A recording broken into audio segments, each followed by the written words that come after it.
Yes, magandang araw sa ating po mga partners. Shout out siyempre sa team po natin, RCS team, at sa bumubuo ng MC Mr. Consistence Borge Liwat. Yan. So nandito tayo ngayon sa Cagayan. Notahan po natin yung lugar na ito dahil meron po tayong testimony na naman. At syempre po, dahil na-meet po natin ngayon si Ma'am Sherilyn, alamin natin kung ano yung mga naranasan niya sa paggamit ng iSpec. Ako si Sherilyn Duldulao ng Masikal Bagao, Cagayan. Dati po akong may bukol sa mata na tinitiis ko po ito ng isang taon dahil sa hapdi at saka hindi ko ito talaga maimulat. Dahil sa sakit na nararamdaman mula dito sa ibabaw hanggang dito sa palikod hanggang sa tenga. Sa umaga, hindi ko ito talaga maimulat kasi yung mata ko talagang pikit yan at saka namamaga at mahirap hawakan kahit sa paghilamos. Hindi ko talaga mahahawakan na kapag tanghaling tapat, di ba mainit na mainit. Hindi ako lumalabas talaga kasi ayaw ng mata ko yung mainit na panahon. Tapos may migraine din ako kaya nagkasalubong yan dito sa mata ko tsaka sa migraine. Kapag po gabi naman yung mga ilaw ayaw ng mata ko kasi maliwanag, masyadong maliwanag. Tsaka kapag gabi na talagang hindi ako makatulog ng maayos. Kumakain ako ng matataba. Parang dito sa likod ng tenga ko sumasakit talaga. July, nagpa-check up po ako ng mata. July 7, last year.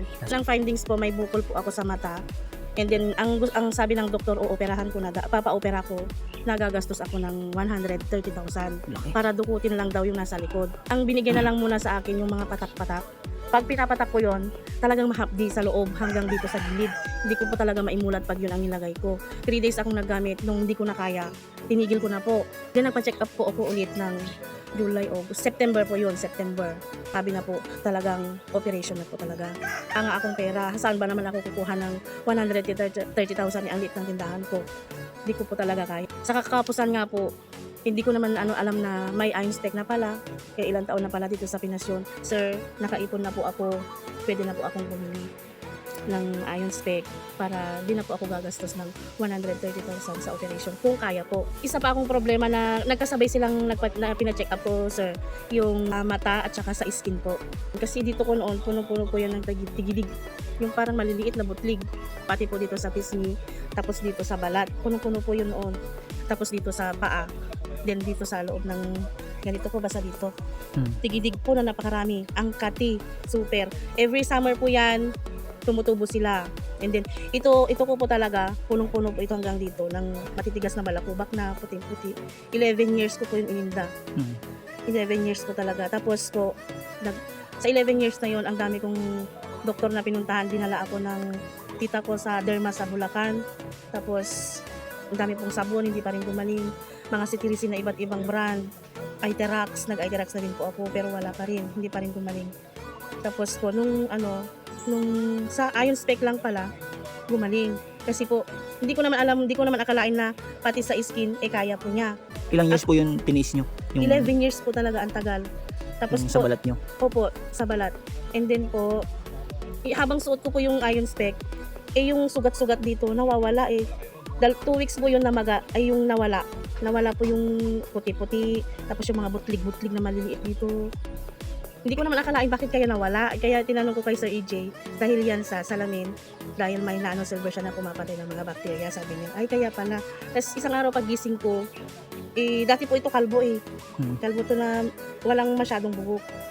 Pagising ko, bakit kaya ang itim, kako sir? Kasi hindi pa nga masyadong malinaw yung isang mata ko.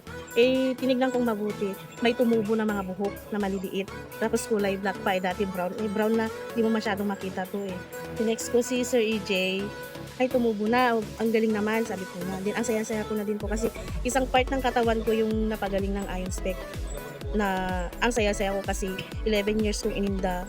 Tapos sa ilang buwan lang, nawala. O di kay gumaling. Tapos po, sa mata naman, ng 2 months na po yun, may nagbago na po kasi dati ito lumuluwa. Parang palabas yung shape niya. Kasi may bukol nga po sa loob, medyo lumabas po. 2 buwan po yun, lumubog po siya, bumalik po siya sa dati. Meron pa naman po siyang konting bukol, pero malambot na po. Dati kasi ito, matigas na matigas. Parang yung holen dun sa ibabaw ng impelite, yung bilog doon, ganun po kalaki. Tapos ang tigas po kapag ginawakan. Ang sakit-sakit po talaga noon. Dito rin sa tenga ko yung masakit dito. Nawala din po ng after 3 months. Kanya, ngayon kahit pisil-pisilin ko na po yan, wala na po. Hindi na po siya masakit. Sa awa ng Diyos, nawala po talaga. Ang saya po kasi ang laki ng tulong ng Iron Spec sa akin. Napapasalamat ako sa Diyos dahil nakilala ko po kayo. Dahil nakilala ko po yung mga apps natin. Ito po ngayon, tinatamasa ko na ang benefits ni Iron Spec po.